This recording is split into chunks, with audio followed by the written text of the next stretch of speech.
దేవునికి స్తోత్రం కలుగాక. హల్లెలూయా. సౌండ్ బాగానే ఉంది. నెహెమ్యా గ్రంథం 5వ అధ్యాయం 14 నుంచి 16 వచనాలు చదువుకుందాం. మరియు నేను యూదా దేశములో వారికి అధికారిగా నిర్ణయింపబడిన కాలము మొదలుకొని అనగా అర్థహశస్త రాజు ఏలుబడి యందు 20వ సంవత్సరము మొదలుకొని 32వ సంవత్సరము వరకు 12 సంవత్సరములు అధికారికి రావాల్సిన సొమ్ములు నేను గాని నా బంధువులు గాని తీసుకొనలేదు. అయితే నాకు ముందుగా నుండిన అధికారులు జనుల యొద్ద నుండి ఆహారము ద్రాక్షరసమును 40 తులముల వెండిని తీసుకొనుచు వచ్చిరి. వారి పనివారు సహజ జనుల మీద భారము మోపుచు వచ్చిరి. అయితే దేవుని భయము చేత నేను ఇలాగున చేయలేదు. ఇదియుగాక నేను ఈ గోడ పని చేయగా నా పనివారును ఆ పని చేయుచు వచ్చిరి. ప్రార్థన చేద్దాం. పరిశుద్ధుడైన ప్రభువా, మహోన్నతుడైన తండ్రి, వాక్యమయ్యున్న దేవా, సత్యమయ్యున్న దేవా, మీరు మాతో మాట్లాడమని వేడుకొంచున్నాను.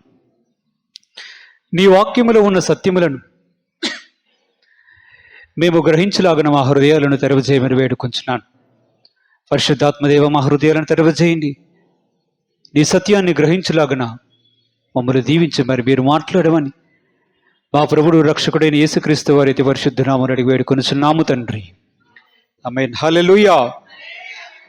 నెహెమ్యా గ్రంథం 5వ అధ్యాయం 14 నుంచి 16 వచనాలు మనం చదువుకున్నాం. ఇక్కడ నెహెమ్యా అనే ఒక వ్యక్తి కనిపిస్తున్నాడు. ఈ నెహెమ్యా రాజు దగ్గర గిన్నె అందించేవాడుగా ఉండేవాడు. గిన్నె అందించేవాడు అంటే ఎవరు అంటే, రాజు ఏదైనా త్రాగాలన్నా ముందుగా టెస్ట్ చేసి దానిలో విషముందా, ఇది రాజులకు సరిపోతుందో లేదో పరీక్షించే ఒక విశ్వసనీయమైనటువంటి జాబ్లో ఉన్నటువంటి ఒక వ్యక్తి. రాజుకి ఎవరైనా విషం కలిపివ్వచ్చు, అవునా?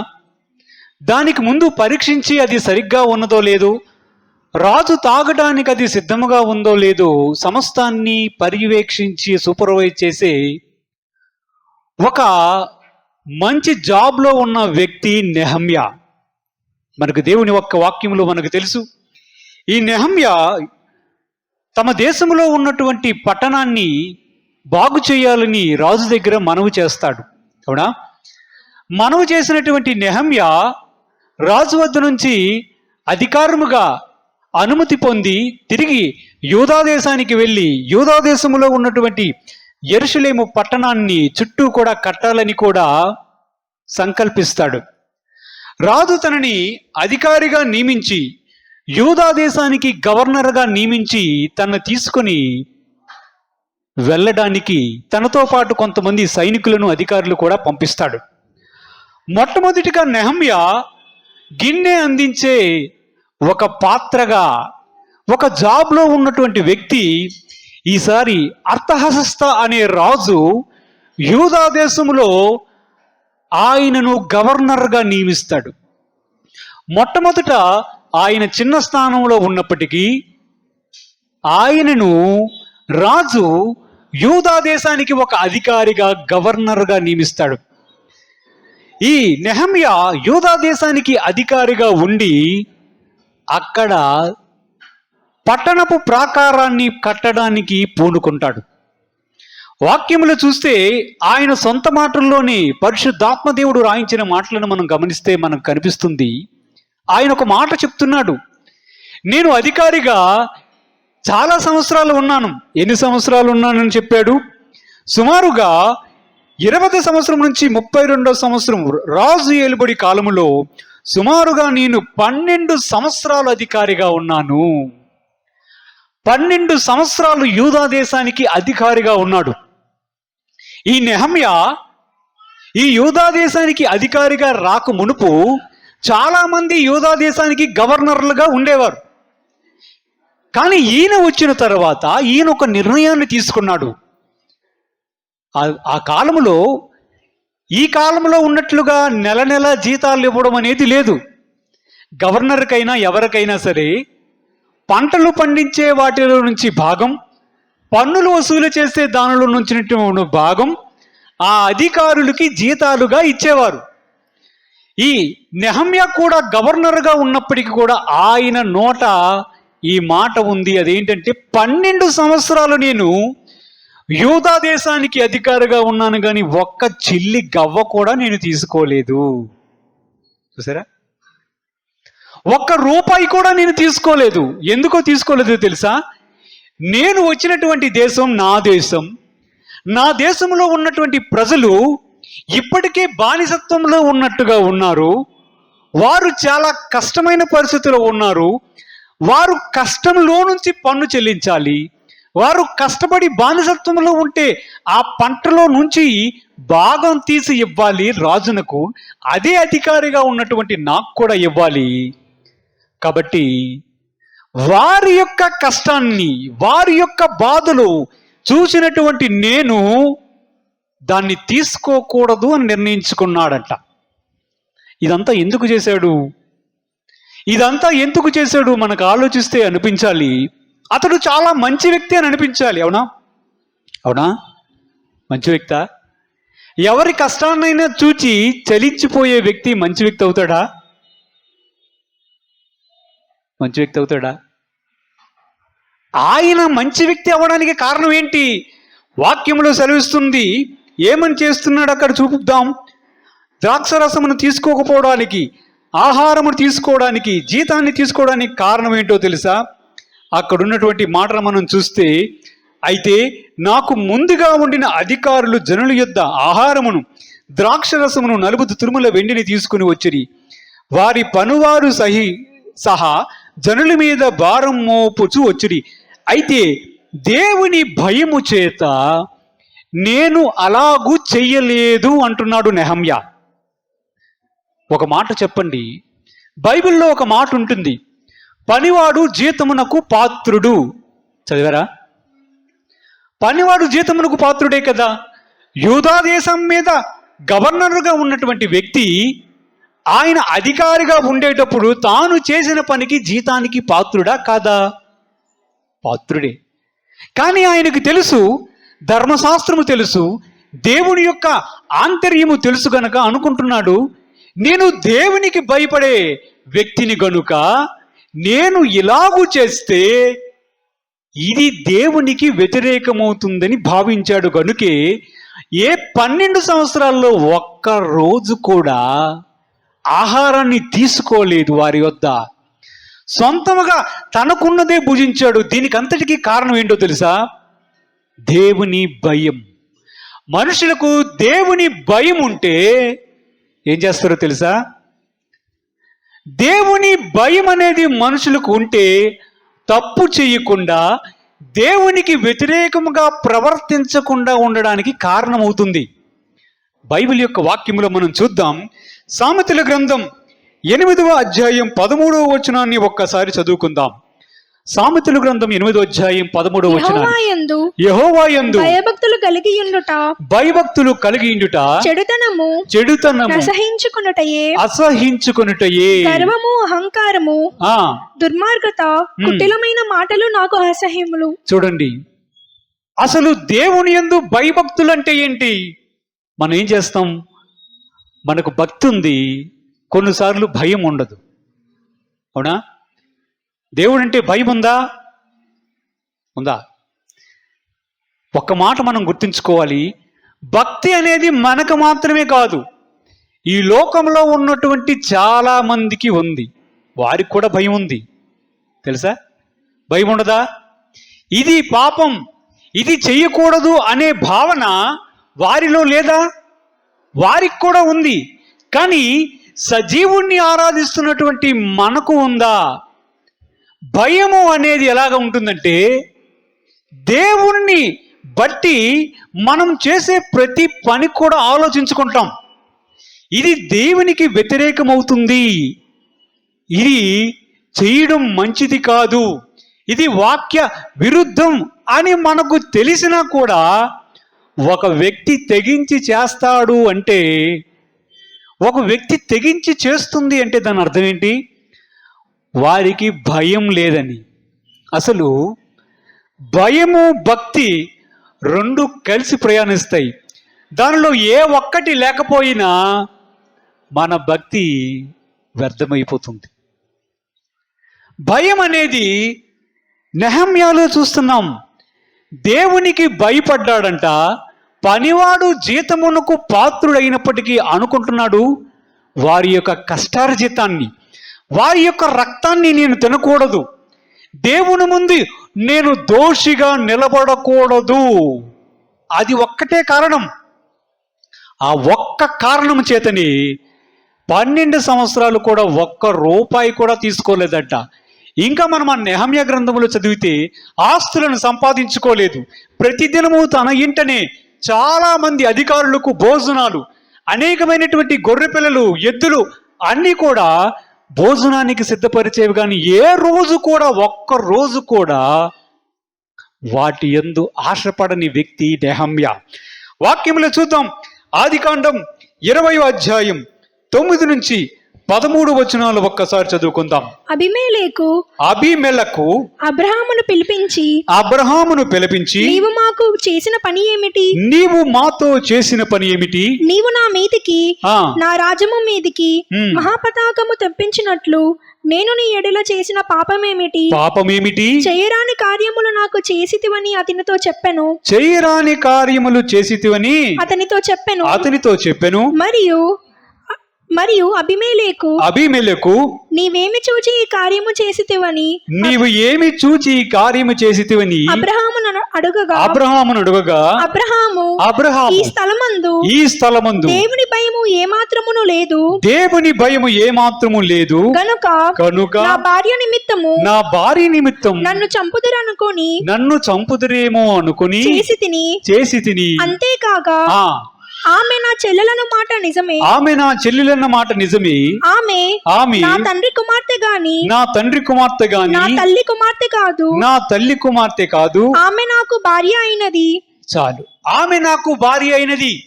ఎవరు చెప్తున్నారు ఈ మాటల్ని? అబ్రహాము అబీమెలెకు అనే ఒక రాజుతో చెప్తున్నాడు. అబీమెలెకు అనే ఒక రాజు బైబిల్లో మనకు కనిపిస్తాడు. అతడు గెరారు దేశాన్ని పరిపాలిస్తున్నటువంటి రాజు. అబ్రహాముకి దేవుడు వాగ్దాన సంబంధమైనటువంటి దేశాన్ని ఇస్తానని వాగ్దానం చేశాడు కదా. ఆ చేసిన సందర్భంలో ఆయన ఒక దగ్గర స్థిరముగా ఉండకుండా వాగ్దానము చేసినటువంటి ప్రతి ప్రాంతములోను సంచరిస్తూ అక్కడక్కడ గుడారాలు వేసుకుంటూ ప్రయాణం చేస్తుండేవాడు. కరువు వస్తునేటప్పుడు ఒక్కొక్క ప్రాంతానికి వెళ్తూ ఉండేవాడు. ఇలాగూ వెళ్తూ ఒకానొక సందర్భంలో ఏం చేశాడంటే గెరారు అనే ఒక ప్రాంతానికి వెళ్ళాడు. ఆ గెరారు ప్రాంతంలో రాజు కూడా ఉన్నాడు. అబ్రహాం యొక్క భార్య ఏం పేరు? సారాయి. ఆమె అతనితో పాటు వెళ్తూ ఉండేది. అబ్రహాము ప్రయాణం చేస్తున్నప్పుడు అబ్రహాం యొక్క వయసు ఎంత? 75 సంవత్సరాల సమయములో ఆయన సొంత ఊరులో మెసొపొటేమియా ప్రాంతంలో ఉన్నటువంటి ఊరు అనే ప్రాంతంలో పిలిచాడు. అవునా?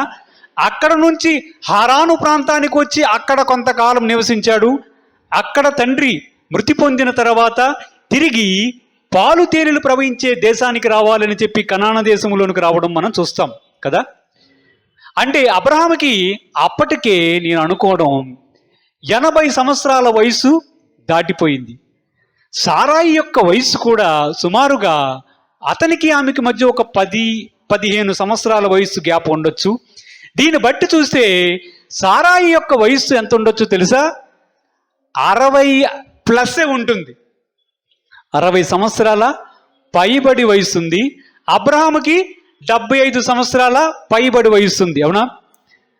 అబ్రహాము సారాతో మాట్లాడాడంట. ఇంటి దగ్గర నుంచి బయలుదేరినప్పుడే, సారాయ్ నువ్వు చాలా అందంగా ఉంటావు. ఎప్పుడు? 65 ఆ ప్రాంతంలో సారాయి గురించి చెప్తున్నాడు అబ్రహాం. సారాయి నువ్వు చాలా అందంగా ఉంటావు, నిన్ను బట్టి నన్ను ఎవడైనా చంపేస్తాడేమో, కాబట్టి నేను ఎక్కడికైనా వెళ్తే నువ్వేం చెప్పాలో తెలుసా? నన్ను చూపించి మా అన్నయ్య అని చెప్పు. ఎవడైనా నన్ను వచ్చి ఈమె ఎవరు అంటే నా చెల్లెలు అని చెప్తాను. ఇది వారి మధ్య జరిగినటువంటి మాట. ఒకసారి ఆలోచించండి, 65 సంవత్సరముల వయసులో అంత అందంగా ఉండడం ఏంటి? గెరారు ప్రాంతంలోనికి వచ్చినప్పుడు అబీమెలెకు యొక్క దాసులు అబ్రహామును శారాను చూశారు. శారా చాలా అందంగా ఉంది, 65 సంవత్సరాల వయసు. అడుగుతూ ఉన్నారు, ఈమెవరు? నా చెల్లెలు. ఈయనెవరు? మా అన్నయ్య. వెంటనే రాజు అనుకున్నాడు, ఈమెను కూడా నేను తీసుకొని నా భార్యగా చేసుకుంటాను అనుకొని శారాయిని తీసుకొని అబీమెలెకు అనే గెరారు దేశపు రాజు తన ఇంటిలో పెట్టుకున్నాడు. ఇప్పుడు చూడండి, ఇంటిలో పెట్టుకుంటే అబ్రహాము బయట ఉన్నాడు, శారాయి రాజు యొక్క గృహంలోనూ అంతఃపురంలోనూ ఉంది. ఇప్పుడు అబ్రహాము బయట ఎదురు చూస్తూ ఉన్నాడు, శారాయి లోపల ఉంది. ఇప్పుడు అబ్రహాము ఆలోచించాలి, శారాయి ఆలోచించాలి, ఏంటి పరిస్థితి? పాలు తేనెలు ప్రవహించే దేశానికి రమ్మన్నాడు, మేము ఇక్కడికి వచ్చాం. మా ఇద్దరు మట్ట నా భర్తకు నాకు మధ్య జరిగిన మాటలు మాకు తెలుసు, పరిస్థితి ఎలాగుంది, అబ్రహామును చంపేస్తారేమో అని అబ్రహాం ఎలాగూ చెప్పమన్నాడు, సారాయిని నేను ఎలాగూ చెప్పమన్నానని బహుశా ఆలోచిస్తూ ఉన్నారేమో. అబ్రహాము ఆలోచిస్తూ బాధపడుతూ ఉన్నాడేమో. ఇక్కడ దేవుడు అబీమెలెకును దర్శిస్తాడు. అబీమెలెకు యూదుడా? యూదుడు కాదు, దేవుని ఎరుగని ఒక రాజు. అది ఒక అన్య దేశమయ్యుంది. ఆ రాజుకి అబీమెలెకు దగ్గరికి దేవుడు కలలో వచ్చి మాట్లాడుతాడు. చూడండి, 3వ వచనమును చూస్తే, ఆయనను రాత్రి వేళ దేవుడు స్వప్నమందు అబీమెలెకు నొద్దకు వచ్చి, అబీమెలెకు దగ్గరికి వచ్చి, నీవు నీ ఇంట చేర్చుకున్న స్త్రీ ఒక పురుషునికి భార్య గనుక ఆమె నిమిత్తము నీవు చచ్చినవాడు సుమా అని చెప్పెను. ఆగండి, ఇప్పుడు ఎవరి పని? ఇప్పుడు అబ్రహాము చేసేదేమీ లేదు, శారాయి కూడా తప్పైపోయిందండి, ఆయన అని చెప్పడానికి కూడా ఆలోచించలేదు. ఇప్పుడు దేవుడు జోక్యం చేసుకుంటున్నాడు. రాత్రి అయింది, కలలో అబీమెలెకు అనే రాజు దగ్గరికి దేవుడు వచ్చి మాట్లాడుతున్నాడు. అబీమెలెక్, నీ ఇంట ఉందే స్త్రీ, ఆ స్త్రీ ఎవరో తెలుసా? ఒక పురుషునికి భార్య, ఆ బయట ఉన్నాడే అతనికి భార్య, ఆమె నిమిత్తం నీవు చచ్చినవాడు సుమా అన్నాడు. అనగానే అబీమెలెకు ఏం మాట్లాడుతున్నాడు చూడండి. ఇదంతా కలలో అయితే అబీమెలెకు అనే ఒక రాజు దేవునితో మాట్లాడుతున్నాడు. చూడండి, అయితే అబీమెలెకు ఆమెతో పోలేదు గనుక అతడు ప్రభువా ఇట్టి నీతిగల జనమును హతము చేయుదువా? ఈమె నా చెల్లెలని అతడు నాతో చెప్పలేదా?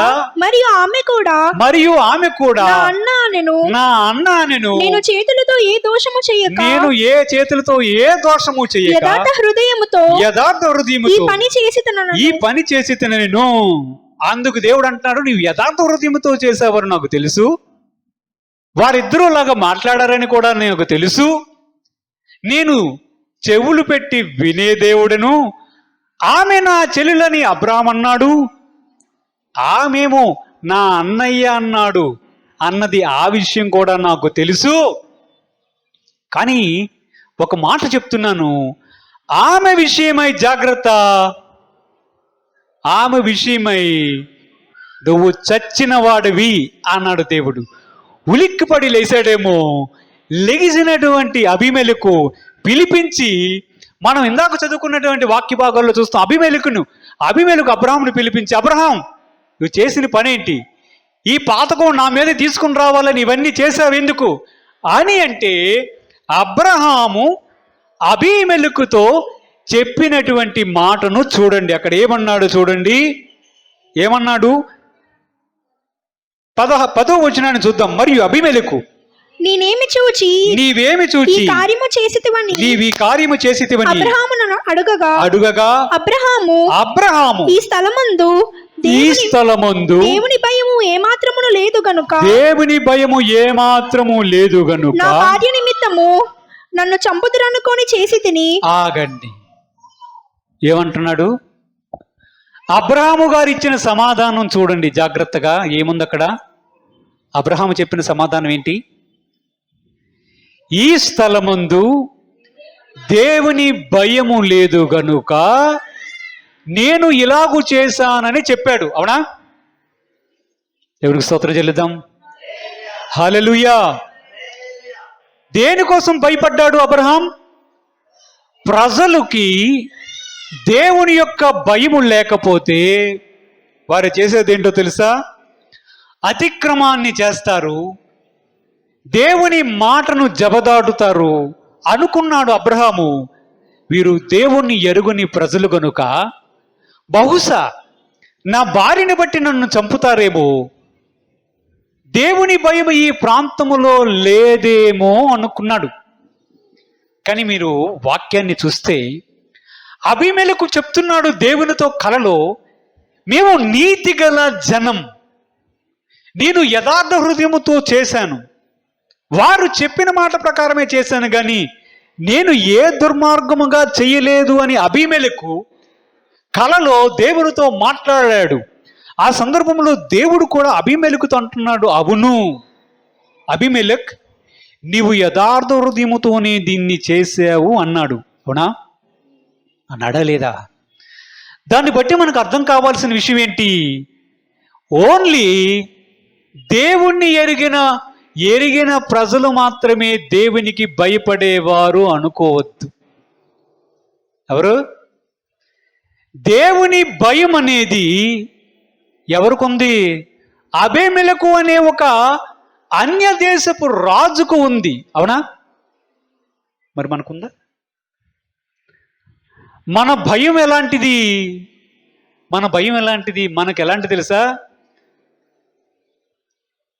ఇందాక అతను మాట్లాడుతున్నాడు కదా ఆటోలో, ఒక్కసారి బాప్తిస్మం తీసుకున్న తర్వాత ఒక వ్యక్తి ఏ పాపము చేసినా కూడా వాడు పరలోకం వెళ్ళిపోతాడా? ఆమె పరలోకం వెళ్ళిపోతుందా? ఇది ప్రశ్న. మీరు చెప్పండి, మీ సమాధానం ఏంటో. బాప్తిస్మం పొందిన వ్యక్తి, నా పాపముల నిమిత్తం యేసుక్రీస్తు రక్తము ద్వారా నాకు ప్రాయశ్చిత్తము జరిగింది అని నమ్మిన వ్యక్తి మరలా పాపము చేయడానికి తాను అడుగు వేస్తున్నాడు లేదా అడుగు వేస్తున్నది అనుకుంటే వారి హృదయములో దేవుని ఎడల భయం ఉందా? చెప్పాలంటే మనకే భయం లేదు. మనకి ఎలాంటి ఆలోచన ఉంటుందంటే, యేసు ప్రభు వారి యొక్క రక్తం మనకుంది, మనము ఆయన సన్నిధికి వచ్చి ప్రార్థన చేసి, ప్రభువా పాపము చేసి తిని నన్ను కడుగుము, నన్ను దిద్దుము, యేసు నామమున అడుగుచున్నాను ఆమేన్ అనగా ప్రభువు నన్ను క్షమిస్తాడు. ఆయన దయాళుడు, కరుణామయుడు, కృపగల దేవుడు. మనుషులు కాకపోతే ఎవరు చేస్తారు తప్పులు? ఇలాంటి దాన్ని ఏమంటారంటే లూజ్ మెంటాలిటీ. అంటే మన మనసు ఎలాగ ఉంటుందంటే, యేసు ప్రభు వారి యొక్క రక్తం ఉంది కనుక మన పాపములు కడగబడతాయి అనే భావనలో ఉన్నారు. కరెక్టే. కానీ దేవుని భయం అనేది ఒక వ్యక్తి దగ్గర ఉంటే ఆ సరిహద్దును దాటి పాపము చేయడానికి వెనకాడుతాడు.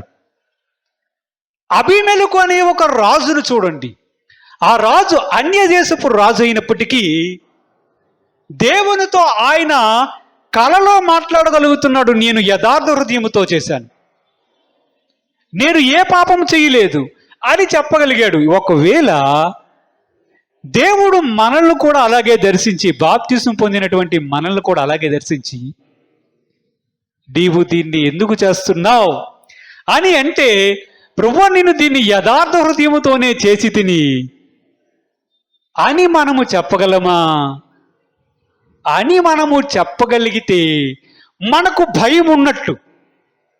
భక్తి మనకే కాదు, భయం మనకే కాదు, ఈ లోకంలో ఉన్నటువంటి అందరికీ కూడా వివిధ రకాలైనటువంటి భయాలు, భక్తులు ఉన్నా ఇలాగ చేస్తే ప్రాబ్లం వస్తుందేమో, వారిని ఇలాగ పల్లెత్తు మాట అంటే నాకు పాపము చుట్టుకుంటుందేమో అనే భయం ప్రజల్లో లేదా?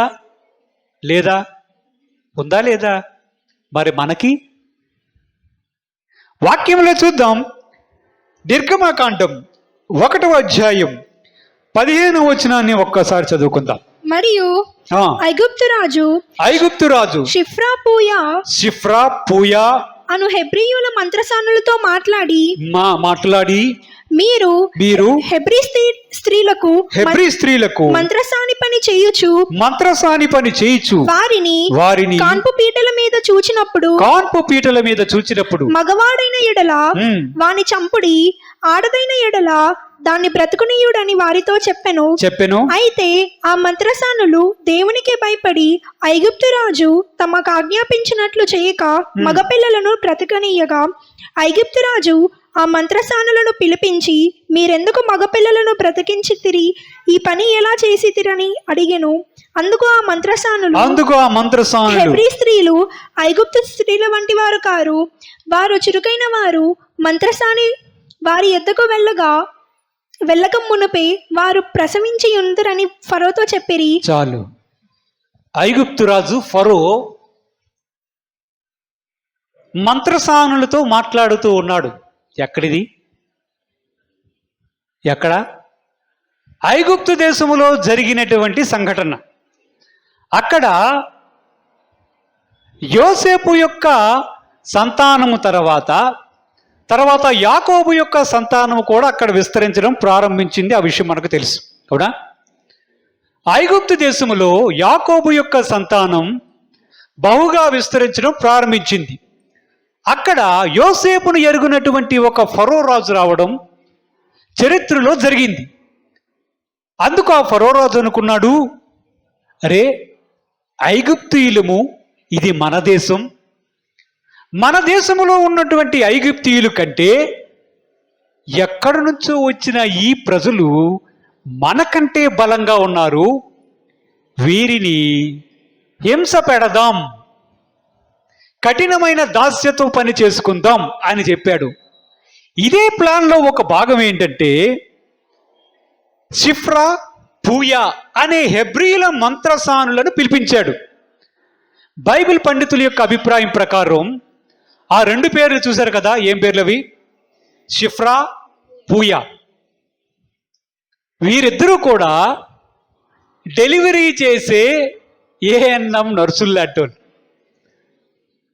వీరు హెబ్రీ స్త్రీల అందరి మీద, డెలివరీ చేసే వ్యక్తుల మీద అధికారులు లాంటి వారు. వారిద్దరిని పిలిచాడు, ఇటు రండి, షిఫ్రా పూయా ఇటు రండి, మీరు వెళ్ళండి. ఏ హెబ్రీ స్త్రీ కానీ ఒకవేళ ఎవరికైనా మగ పిల్లవాడికి జన్మనిస్తే మీరు చేయవలసింది తెలుసా? పుట్టిన వాడిని అక్కడే చంపండి.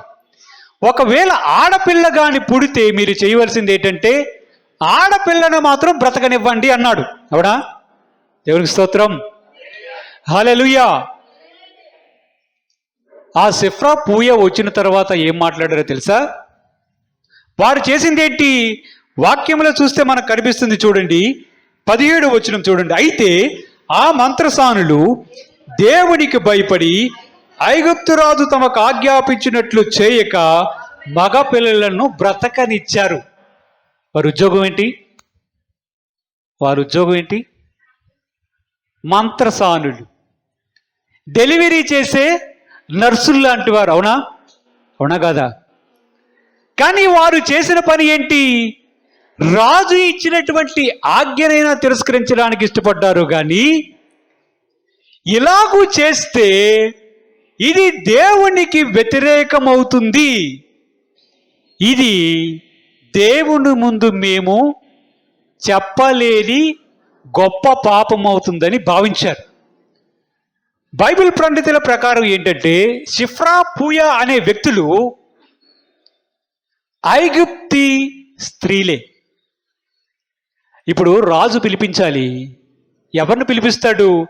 హెబ్రీ స్త్రీలు డెలివరీ అయ్యేటప్పుడు హెబ్రీ స్త్రీల మీద హెబ్రీల్లో ఉన్నటువంటి సిఫ్రా పూయా అనే వ్యక్తులనే తీసుకుని వచ్చాడు అనుకోండి, వారు తమ వారిని చంపుతారా? చంపుతారా? అరే మా వాళ్ళని మేమెందుకు చంపుతాం అనుకోవాలి. కానీ బైబిల్ కారణం ఏం చెప్తుంది? దేవునికి భయపడి అలాగూ చేయలేదు అని ఉంది. అవునా? చాలా మంది యొక్క అభిప్రాయం ఏంటంటే, వారు ఐగుప్తు దేశములో ఉన్నటువంటి రాజు కింద పనిచేసే ఇద్దరు స్త్రీలు, ఈ స్త్రీల విషయంలో అధికారులుగా ఉన్నటువంటి ఇద్దరు స్త్రీలు, వారు ఇద్దరు కూడా అన్యులు అయినప్పటికీ, హెబ్రీలు కాకపోయినప్పటికీ దేవునికి భయపడి మగపిల్లలను చంపలేదు. ఇప్పుడు మనం ఒక విషయాన్ని ఆలోచన చేయాలి. భయం ఎవరికి ఉంది? అందరికీ ఉంది. మనకి కూడా అదే భయం కావాలి. ఏం భయం కావాలి? అసలు మన దేవుడి పేరేంటి? యెహోవా.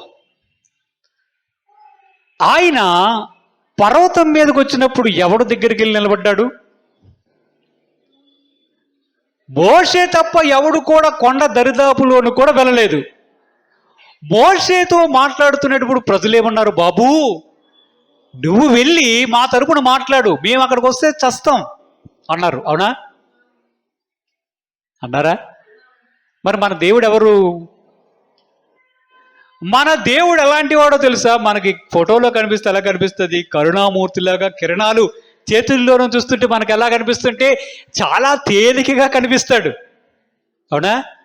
కానీ ఆయన కోపగించే దేవుడు కూడా. మనము గత వారంలో మనం చూసాం, దేవుడు తన స్వభావమునకు విరుద్ధముగా ఏమీ చేయజాలడు. ఒకవేళ ఆయన యందు నమ్మిక ఉంచినటువంటి బిడ్డలు తప్పు చేస్తే ఆయన కోపగించడా? మనకు భయం ఉండాలా లేదా? సిఫ్రా పూయా అనే వ్యక్తులు, వారు చాలా మంది పండితుల యొక్క అభిప్రాయం ప్రకారం మనం చూస్తున్నాం, వారు అన్య జనులు, ఐగుప్తు స్త్రీలు అయినప్పటికీ దేవునికి భయపడ్డారు అని ఉంది. అవునా? మీకు ఒక విషయం తెలుసా? వారు దేవునికి భయపడడం వలనే మోషే బ్రతికాడు. మోషే బ్రతకడం వలనే ధర్మశాస్త్రం వచ్చింది. మోషే ద్వారా ధర్మశాస్త్రం రావడం వలననే ప్రజలకు సజీవుడైన దేవుడు అంటే ఏమిటో ప్రజలకి తెలిసింది. అవునా? ఆ సజీవుడుగా ఆయనను ప్రత్యక్షపరుచుకున్నాడు గనుకనే ఇశ్రాయేలు ప్రజలు ఐగుప్తు దేశంలోంచి పాలు తేనెలు ప్రవహించే దేశంలోనికి రాగలిగారు. అవునా? వాక్యములో చూద్దాం, అసలు దేవుని యందు భయభక్తులు ఉంచడం ద్వారా కలిగే ప్రయోజనం ఏంటి? వాక్యంలో చూద్దాం. 19వ వచనాన్ని కూడా చదువుకుందాం. మంత్రసానులు, హెబ్రీ స్త్రీలు ఐగుప్తు స్త్రీలు వంటి వారు కాదు, వెళ్ళక మునిపే చెప్పెను, ఆ దేవుడు ఆ మంత్రసానులకు మేలు చేసెను, ఆ జనము విస్తరించి మిక్కిలి ప్రబలెను. దేవునికి మహిమ కలుగును గాక. హల్లెలూయా. మీరు చూడండి, ఆ ఇద్దరు స్త్రీలు దేవునికి భయపడి మగపిల్లలను చంపకుండా రాజాజ్ఞను తిరస్కరించైనా ఉంచడం ద్వారా ఏం జరిగిందో చూడండి. ఏం జరిగింది? ఆ జనం విస్తరించిందట. ఏ జనం? వారికి వంశాభివృద్ధి జరిగి ఆ జనం విస్తరించింది. ఏ జనం? మంత్రసాని పని చేసే ఆ జనం, సిఫ్రా పూయా అనే ఇతర స్త్రీల యొక్క వంశాభివృద్ధి జరిగి బహుగా విస్తరించడం అనేది ప్రారంభమైంది. అది దేవుడు చేసే మేలు. ఒక విషయాన్ని మనం జ్ఞాపకం ఉంచుకోవాలి. మనము దేవుణ్ణి, సజీవుడైనటువంటి దేవుణ్ణి ఆరాధించే ప్రజలం. అవునా? మన దేవుడు సజీవుడు, అగ్ని జ్వాలల వంటి కన్నులు గల దేవుడై ఉన్నాడు. ఆయనను చూచి ఏ నరుడు కూడా బ్రతకడని దేవుని యొక్క వాక్యం సెలవిస్తుంది. కేవలం మనుషులను రక్షించడానికే ఆయన భూమి మీదకి వచ్చి ఈసారి వధకు తేబడిన గొర్రె పిల్ల వలె వెళ్ళి తన ప్రాణాన్ని అర్పించాడు. గాని రెండవసారి ఆయన న్యాయాధిపతిగా వస్తాడు, రాజులకు రాజుగా వస్తాడు. ఆయనను చూచి సకల జనులు నేత్రములు చూచి రొమ్ములు కొట్టుకొని అయ్యో అయ్యో మేము ఈ దేవుణ్ణి నమ్మలేదే అనుకుంటారు. మనము ఆరాధించే దేవుడు సజీవుడు, అతి భయంకరుడు కూడా. మనము ఎలాగ ఉండాలంటే వాక్యం సెలవిస్తుంది, మనం మంత్రసానులు చూచాం, వారు దేవునికి భయపడ్డారు. అన్యుడైనటువంటి అబీమెలెకు అనే రాజును చూచాం, అతడు దేవునికి భయపడ్డాడు. అబ్రహాం అనుకున్నాడు మిగతా వారు ఎవరికి భయం లేదని. భయం ఉన్న ప్రజలు ఉన్నారు, కాకపోతే వారు ఎంచుకున్న మార్గములో, వారు వెళ్తున్న మార్గములో సజీవుడైన దేవుణ్ణి కనుక్కోవలసినటువంటి అవసరత ఉంది. మనకైతే సజీవుడైన దేవుడు తన్ను తాను ప్రత్యక్షపరుచుకున్నాడు, ఆయన కృపచేత మనల్ని రక్షించాడు. మనకు భక్తి ఉంది, భయము అనే దాని గురించి మనం ఆలోచించుకోవాలి. మనము తప్పు చేయడానికి అడుగు వేస్తున్నామంటే, మాట మాటికి ఒకే పొరపాటును ఆజ్ఞను అతిక్రమించడానికి మనం తెగిస్తున్నామంటే, ఇది వాక్య విరుద్ధమని తెలిసి కూడా మనం ముందుకు వెళ్తున్నామంటే మనం ఆలోచించాలి. ఒకవేళ మనలో భక్తి ఉంది, భయం లేదేమో. ప్రార్థన చేద్దాం. పరిశుద్ధుడైన ప్రభువా, మహోన్నతుడైన తండ్రి, నీవిచ్చినటువంటి వాక్యం బట్టి మీకు వందనాలు. అవును ప్రభువా, భయభక్తులు కలిగినటువంటి ప్రజలు అనేక మంది ఉన్నారు. నీ నామమందు రక్షణ పొందినటువంటి మేము నీ యందు భయభక్తులు కలిగి ఉండాలని నీవు ఆశిస్తూ ఉన్నావు ప్రభువా. నిజముగా నీ యందు భయభక్తులు కలిగి ఉండటే చెడుతనమును అసహించుకున్నటని నీ వాక్యము ద్వారా సెలవిచ్చావు తండ్రి, మీకు వందనాలు. నీ యందు భయభక్తులు కలిగి ఉంటే మంత్రసానులకు నీవు మేలు చేసావు తండ్రి. ఏ మేలు చేయకుండా నిన్ను ప్రేమించు వారిని, నిన్ను వెంబడించు వారిని, నీ కొరకు జీవించే వారిని నీవు విడిచిపెట్టవని నీ వాక్యం ద్వారా సెలవిచ్చావు. పరిశుద్ధుడైన తండ్రి, నెహమ్యా కూడా దేవునికి భయపడ్డం వలనే ప్రభువా నీ ప్రజలు కష్టంలో ఉన్నారని తాను 12 సంవత్సరాలు జీతము తీసుకోకుండా యథార్థముగా పనిచేశాడు. నమ్మకమైన దేవ, మేము కూడా మరణం వరకు నమ్మకముగా ఉండే కృప భాగ్యం మాకు దయచేయండి. ఈ వాక్యాన్ని మా హృదయం అనే పలక మీద మీరే వ్రాసి మీరే మహిమ పొందమని మా ప్రభువుడు రక్షకుడైన యేసుక్రీస్తు వారి అతి పరిశుద్ధ నామమున వేడుకొనుచున్నాము తండ్రి. ఆమేన్.